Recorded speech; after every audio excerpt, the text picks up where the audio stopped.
line of Detroit, and I've told some stories about that. But you probably didn't know that I was an angler myself. I was a fisherman. I was really good at putting the bobber and the worm on my hook, standing on the shore and fishing. I was probably the best shore fisher that there was in my whole family. I would be able to break in those bluegills like nobody else. And I would go out early with my dad on Saturdays, and we'd drive from Redford all the way over to the Kensington Park, and we would go to Proud Lake and all that. We would fish, and I remember the McDonald's breakfast on the way. You know, it's the weird things you remember. I don't remember any of the fish stories. I remember the McDonald's breakfast because I was never awake at that time to go get McDonald's. McDonald's was always Happy Meals for me. So it was different, you know, a different thing. And I'd get that big styrofoam plate with the pancakes in it. You remember that? Do they still do that? I don't do fast food anymore, but that's what I remember that part. But also, once a year, my grandma, I named her after her dog, Charlie. She was Grandma Charlie, because I had to figure out which grandma are we talking about. Is it the one with Charlie, the dog, or Candy with the dog? So I had Grandma Charlie and Grandma Candy. And Grandma Charlie, also Grandma Rita was her real name. But Grandma Charlie would take me and my cousin Mike up to Gladwin every year for a week's stay on a lake at a family friend's house. I don't remember who they are. I just remember it was Pat and Chuck's. And it was fun. And I loved going. And me and my cousin would just fish. And this one time, we decided to do some trolling. I didn't know what that was. That was new. I was a shore fisherman. We're like, no, we're going to get in the rowboat and we're just going to roll around the lake. And you just cast your rod out there and see what happens. And so, you know, lakes are all like weedy and stuff. And so we would be going and then all of a sudden be like, oh, I'm caught on something. And, you know, we'd have to row to the weeds and I'm winding it up as we go. And then you untangle it and you keep going. And we caught a couple of crappie, you know, they're like bluegill and stuff. And so we caught some crappie and it was fun. We had a lot of fun. Here's actually a picture of me, the great angler.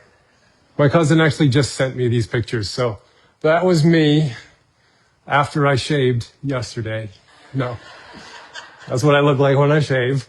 Yep, there's a little crappie I got, or that might be a perch or something, but that's up at Pat and Chuck's. And so we're just angling around up there, fishing off the dock and doing the trolling and whatnot. And we got a couple of crappies and everything.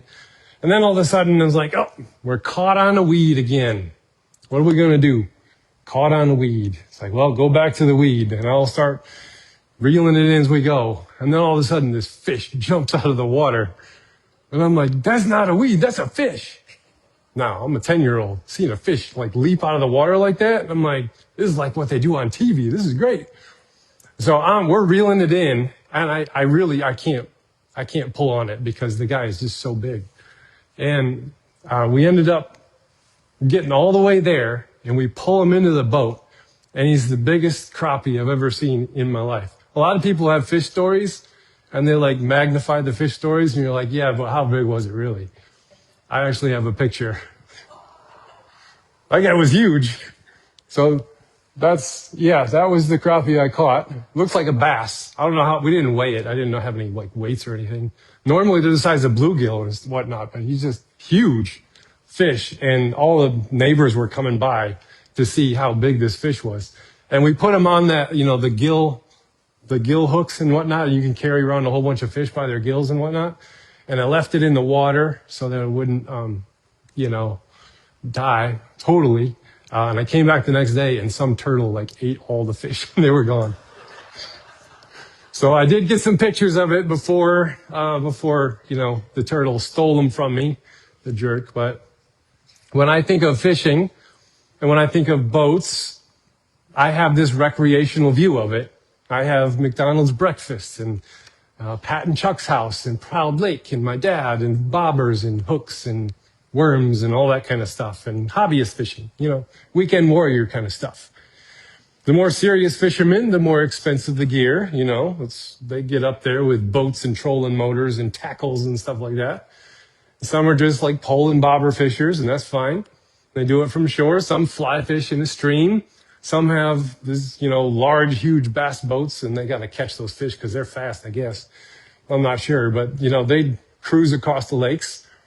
And I'm more of the hobbyist guy. I've done it a couple of times with my son. Last year we went out fishing and everything. It was fun.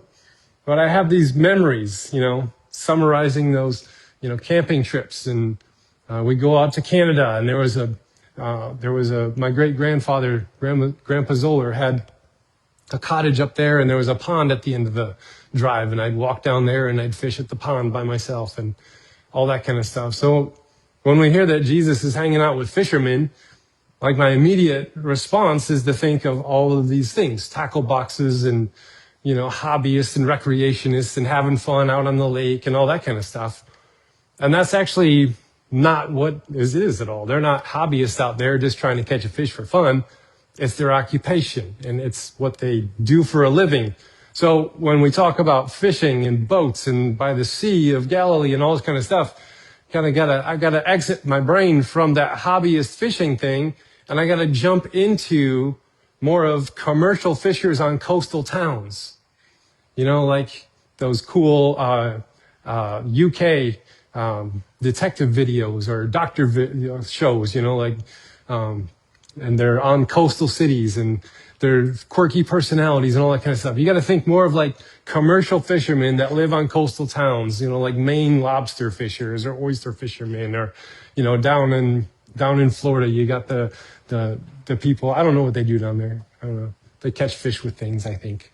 But commercial fishermen on coastal towns. This is what we got to put our brain in to kind of understand the context of this verse and these passages where Jesus is calling disciples to himself. So if we can get out of the mindset of, this kind of fishing, having fun, hanging out kind of a stuff, and being like, this is a serious occupation. These are like blue collar workers, like that lower middle class, upper middle class area, somewhere in there. That's what they're doing. That's their job. They're tradesmen. It's like an electrician or a plumber or, someone, or a cook or a server or something like that. They're just people earning their living on the road. So this passage here, where it opens up, not with fishermen, but it kind of gives us that runway to get there. Jesus is withdrawing for some reason. He says, I need to get out of here. He says, I got to get off into the wilderness because I heard that John the Baptist was arrested. Now, this is the very human side of Jesus right now. Jesus was fully human and fully divine, according to the doctrine of the incarnation. It's a mystery. I don't know how it works, but this is the very human side of Jesus. If you think of Jesus as like an X-Men superhero with all these like magical powers and stuff, you got to get your brain out of that mode and get it into, he was just a regular guy that God was strongly with. Like that's how the scriptures portray him. And then there's all these theologies and doctrines that develop later on that help us understand what that meant. But in these passages, he's a guy. He heard that John the Baptist, who happens to be his cousin, by the way, was arrested by Herod the Great. Or Herod Antipas. So he has got to withdraw, and he goes to Galilee. And he made his home there in Capernaum by the sea, so that what may be spoken through the prophet Isaiah might be fulfilled. And there's that passage there, land of Zebulun and Naphtali. Those are interesting city names. There's some fun stuff going on in this passage. There's some fun stuff. But do you mind if I nerd out for a minute? Just a small minute. I like to nerd about stuff. Just a little bit. Have you ever thought, like, what is time? Only I think of stuff like this, right? Like, what is time? How do you measure it? You're like, well, I'll get out my stop clock or my phone, and it keeps track of time. Well, how does that know how much time passes?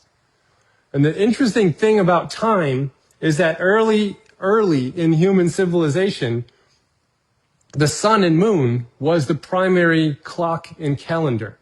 Like we have, watches, or we have phones, or we have clocks on the wall and all this other stuff. They didn't exist for a while. It was just like they had the sun and the moon, and that was about it. There was 12 hours in a day, there was 12 hours in a night. And it didn't matter where the sun was on the horizon. You know, we technically only have about 9.5 hours of daylight. They would just say it's 12. Even though they knew it was longer at certain periods, they would just divide up that 12 into different watches of the night. First watch, second watch, third watch, fourth watch. So it wasn't very precise, was it? Like, you're not going to be able to like get out your sundial and then see who's the winner of the race, you know, who is the fastest. It's like, how are you going to really like precisely measure that kind of stuff with a sundial? It didn't. But keeping track of seconds wasn't really very important to those people. What was very important to those people were the seasons of growing and harvesting and storing food, as well as worship and prayer and being in community. So their understanding of time was very seasonal, very local, and very communal. And keeping track of seconds and minutes wasn't really that important. So a fun way to think about this is, any gardeners or farmers in the house, maybe you've heard the phrase, when the maple leaves are as big as a squirrel's ear, it's time to plant the corn. I've heard that growing up. Like, when the maple leaves on the tree are about the size of a squirrel's ear, you can go plant your corn. Like, that's the kind of time that they keep.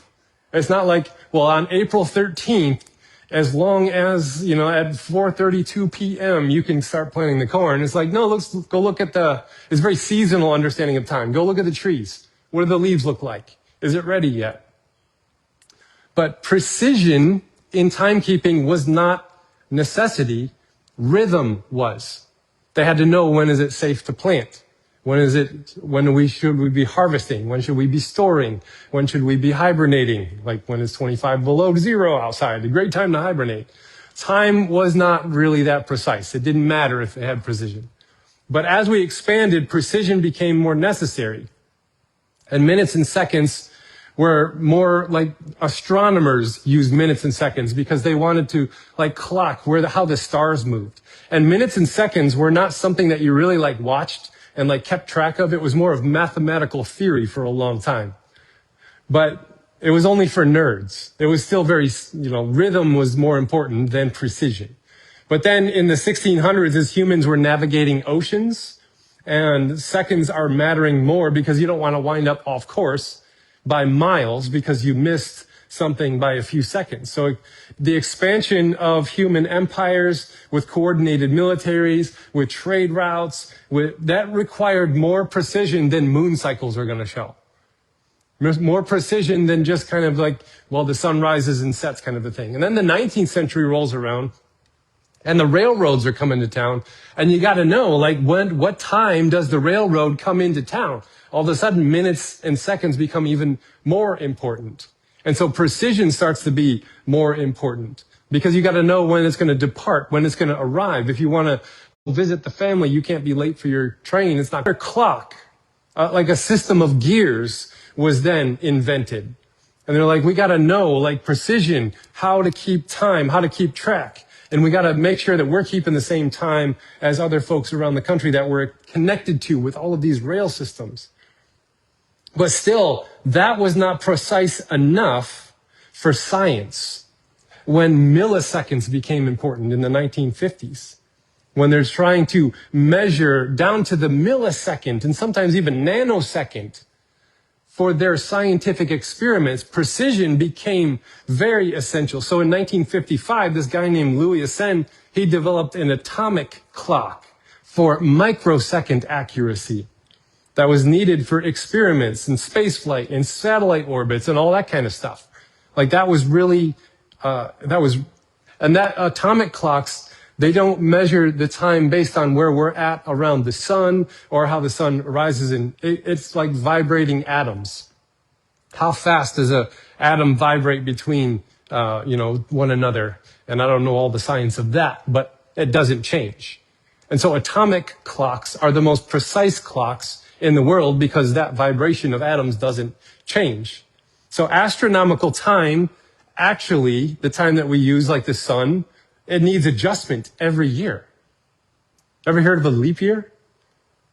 Right? Like, it's not 365 days on the dot. And then it's like, all right, let's go another time around. Like, every 4 years, we got to add another day to February because it's really more like 364 and a quarter days. So it's not as precise as that. But did you also know that they have to add leap seconds to our year? Every now and then, our clocks are just not on with things, so they have to add a leap second every now and then. And we really don't catch it because nobody's watching the seconds. But they've added about, I think, 15 to 20 leap seconds since they realized they need to do it in the 1970s. So that's a thing. The sun is not as precise as like atoms and things. And so when it says that Jesus withdraws, what does timekeeping have to do with John the Baptist getting imprisoned and Jesus withdrawing into Galilee to escape Herod?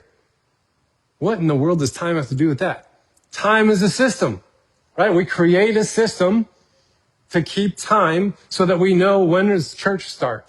When is we supposed to be over at a family's house for dinner? All this, when do we got to be at the train station or the airport? Time is a system that's natural, that's necessary for human organization, but it's also imperfect and needs correction. Even time itself needs an added leap day or a leap second added to the leap year, right? Time is a system that helps organize us and it helps control us, but as you can see, no system is perfect. And even our clocks need adjustment. So time is a system, but we also have things called social systems that help organize us. Historically, we've made them to help govern ourselves, economically organize ourselves, build communities around shared values and goals. We all live inside of a social system. But how do we recalibrate our social systems when they're off? What happens to a system that needs to change because those at the fringes are being harmed by the system in place, but those at the top are benefiting from its maintenance? This is the role of the prophet in the Bible. Those who demand change are then persecuted, and this is the role of the prophet, to stand at the edges of the systems that people live inside of with an objective view, and then to speak truth for change in a way that helps people, especially those on the margins and those at the edges of the system. That's what prophets do in the Bible. So why does power react so violently when the prophet demands a change? John the Baptist told Herod, like, hey, you're not in line with what ought to be happening. He took his brother's wife. He's like, that's not cool, yo. That's Hebrew idiom. It's a Hebrew idiom. And so Herod can either acknowledge that and change, or he can use his power for his own benefit and persecute John. He chooses to persecute John, has John arrested. So John's at the edge of the system. He's out in the wilderness. He's literally at the edge. He's looking in and saying, that's messed up. And then he tells Herod, hey, that's messed up. And then Herod is like, I don't like when you tell me it's messed up. I'm going to put you in jail. So he goes to jail. So a workshop is a system also. It's designed to make things. I'm working on my workshop. I'm building a wood shop in my barn. It's been on hold because it's so cold. But I'm going to get around to finishing it. But a workshop is a system. You organize your tools and your projects in certain orders that help you create. And how you organize yourself is very important. The system you create to organize yourself is important. But what happens when an organized system becomes static? It becomes sacred. You don't touch it. You don't mention it. It then turns into a museum of how things used to work, but no longer. And a workshop is for creativity, but museums are for seeing how things were in the past, but please don't touch. And when a system is a workshop and an organized system and is for creativity and building, it's good. And when a system becomes static, it turns into that status quo maintenance system that provides stability and structure for a certain amount of people. So it's fiercely defended even when it ceases to work for people. And when a leader absorbs the benefits in such a way that it creates great suffering on the margins, the truth is going to disrupt things and must be suppressed. This is why prophets are killed in the Bible all the time. Read 1st and 2nd Kings, 1st and 2nd Chronicles. It happens over and over and over again. And John the Baptist steps in to this prophetic tradition, does the same thing. He's imprisoned. Later, he is beheaded. So the leader who absorbs the benefits and comforts loses touch of those that it was absorbed from, and then becomes violently defensive and or recklessly offensive as they seek to maintain that power and status quo. And when that person becomes in love with the power of the position more than the people it serves, you have a problem that needs a prophet. And a prophet has to step in and say something very true and sometimes very hard. And Herod Antipas was such a leader. He was mentioned, he's not really mentioned in our text so much. He's the guy that got John imprisoned. But he inherited that position from his father, Herod the Great. We talked about him a couple weeks ago. But when a leader loves the power more than the people, the system stops serving life and starts protecting the system. And so prophets are needed. Prophets, there's always folks on the fringe of a system that we create that notice the inevitable suffering and exclusion the farther you get from the centers of its power. These folks have traditionally been called prophets in religious circles. A prophet is not one who foresees the future. That's like in a lot of movies and stuff, prophecy is like, I have seen the future kind of a thing. Most of the prophets from the Old Testament are just, they're not seeing the future, they're seeing very clearly the present moment and its effects. And then taps those people in power on the shoulder and says, excuse me, but these folks over here, sir. That's what prophets do. And today they have different names: artists, writers, poets, activists, musicians. And not all people with those labels are prophets, but prophets are found among these groups more often. And John the Baptist was one such prophet, out in the desert, doing his own thing, creating his own community. And we can see that when he speaks truth, power does not like the prophet. That's clear in the Old Testament.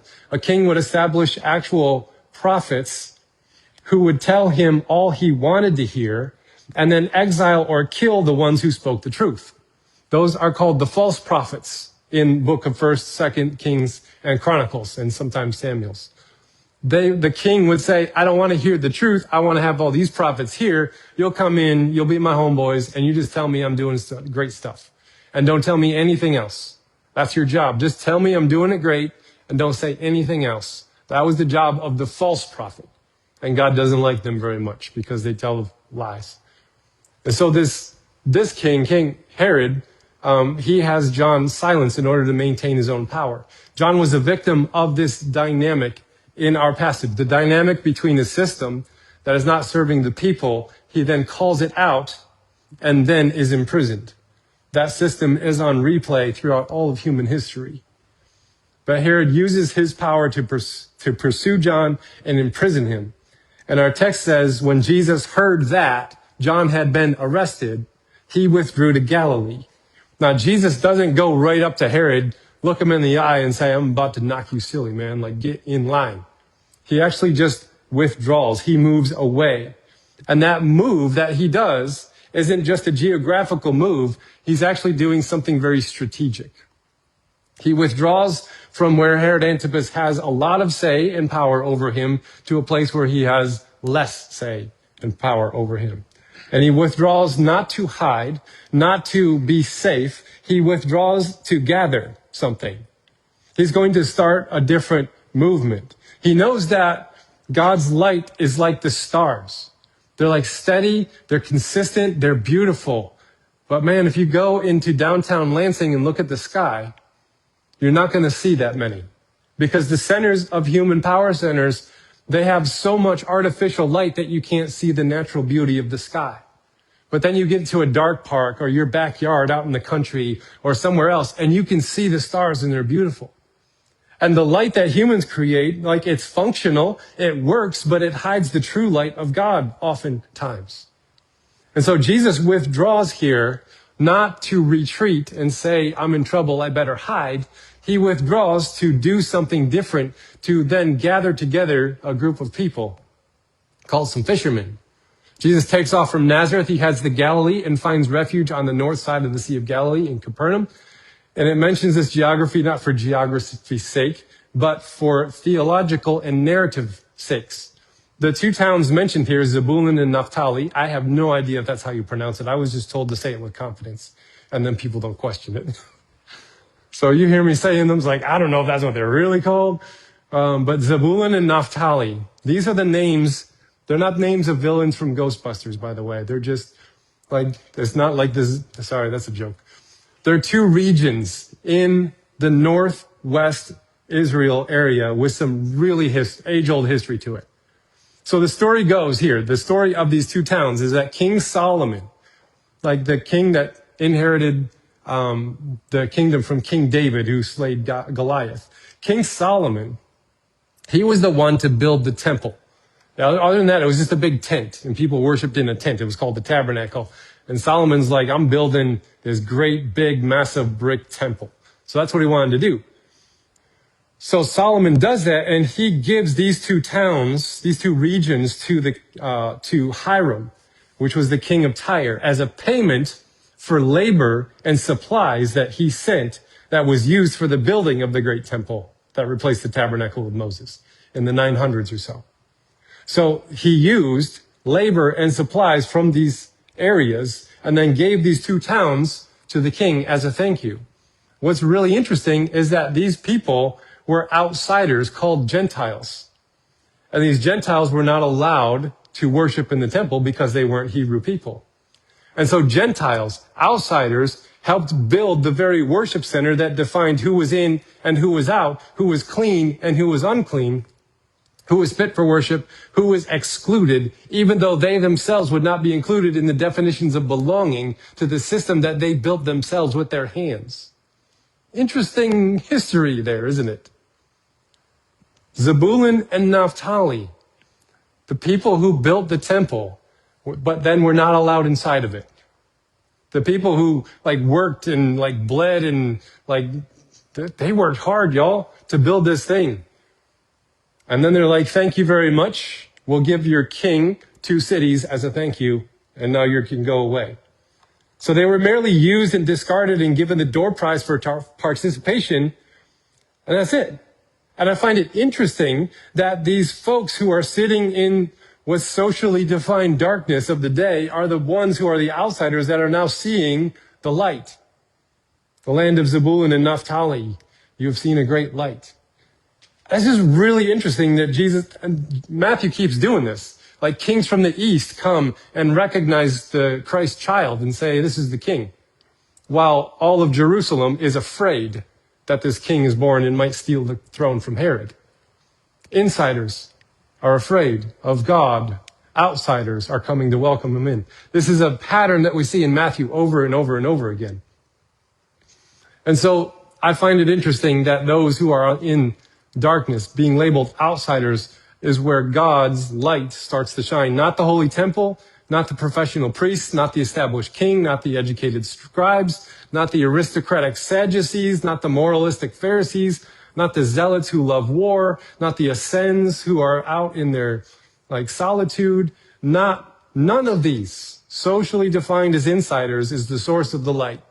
It's these outsiders, the ones who are actually sitting in the dark while God is more active than ever, probably because of their proximity to the power structures of the day, namely King Herod, who wishes to put a stop to the actions of God by imprisoning John the Baptist. So I like what Justo Gonzalez said. He's a historian, a church historian. He said, Christianity was born not among the powerful, but among those who had little stake in the existing order. He's an evangelical Bible scholar, by the way. And Christianity as an organized religion is just as in need of prophetic critique as ancient Judaism, Babylonian warlording, or the Roman imperialism, all those bad guys from the Bible. And anywhere humans organize themselves, there's a danger of becoming a closed system inoculated from external input.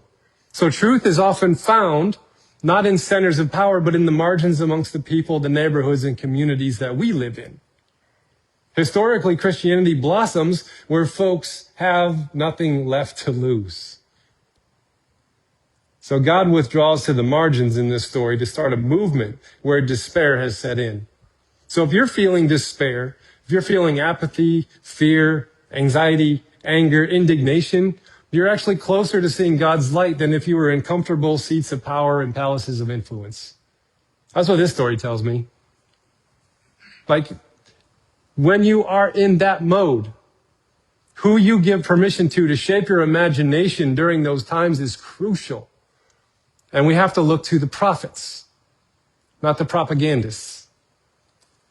So this next section, he's walking by the Sea of Galilee. He calls these fishermen. Here's Jesus on the margin, gathering these outcasts. The interesting thing is, like, boats of this story are commercial fishing boats with large handmade nets used for catching schools of fish to sell in the markets, right? In 1986, they actually found one. They excavated it. There it is. Now, a modern theologian put together what this would look like in modern day times. There he is.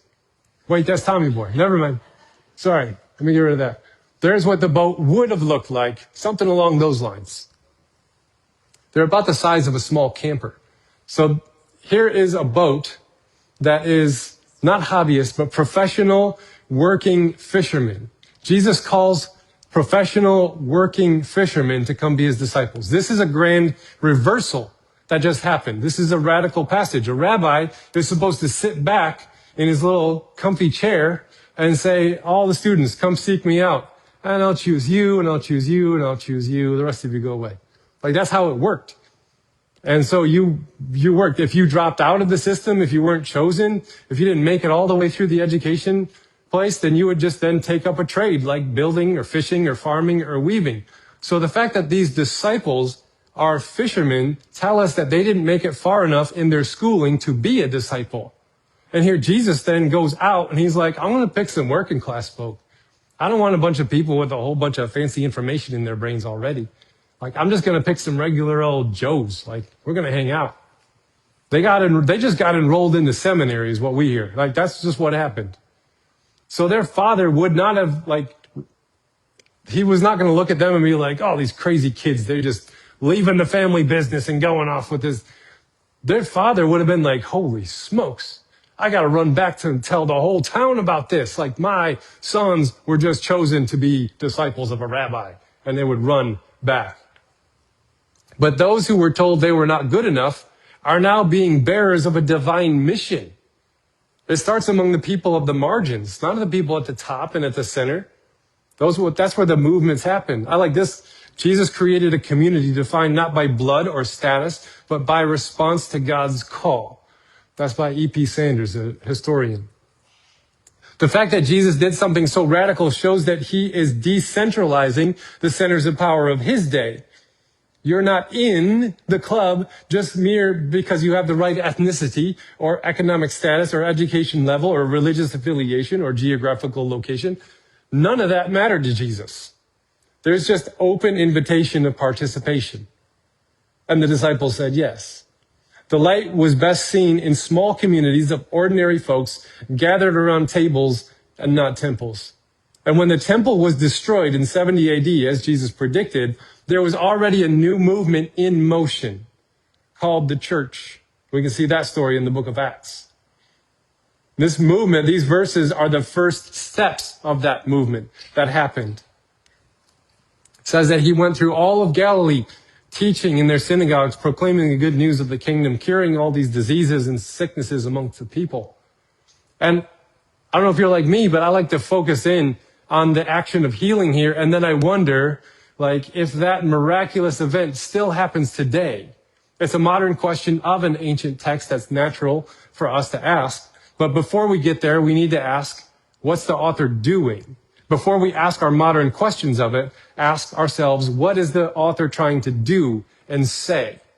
And then we can get to there. And I think the author wants us to focus on how God has come near, how God is found among those that society has labeled cursed. Like, disease and sickness were often interpreted in this day as signs of God's condemnation. So this is a theological statement before it's a metaphysical statement about what God can and can't do. But to take on the question, do miracles still happen? The answer is yes. But often Christians claim to it as a birthright. Miracles have to happen to me because I'm a part of this thing. And they can treat people with disabilities or terminal illnesses without dignity, reducing them to a prayer request that will prove that their theology is correct. But here, Jesus is standing in solidarity with these people. So healing is not proof of correct theology. It's an act of solidarity that says God is with them. That's what Matthew is primarily trying to get us to see. God is with them. And God's solidarity with the crucified is the ultimate source of hope for us regular old folks sitting in the pew. That's from James Cone, one of my favorite theologians. When the church finds itself on the side of those dealing out suffering in the world, we find ourselves in opposition to God. Justice is not a tool wielded by God's wrath that the church gets to play with. It's the fruit of love cultivated in community for the community. So the call to repent, for the kingdom of God is near, was a call for them to untether themselves from the power structures of the world and step into solidarity, community, and care with those in their neighborhoods.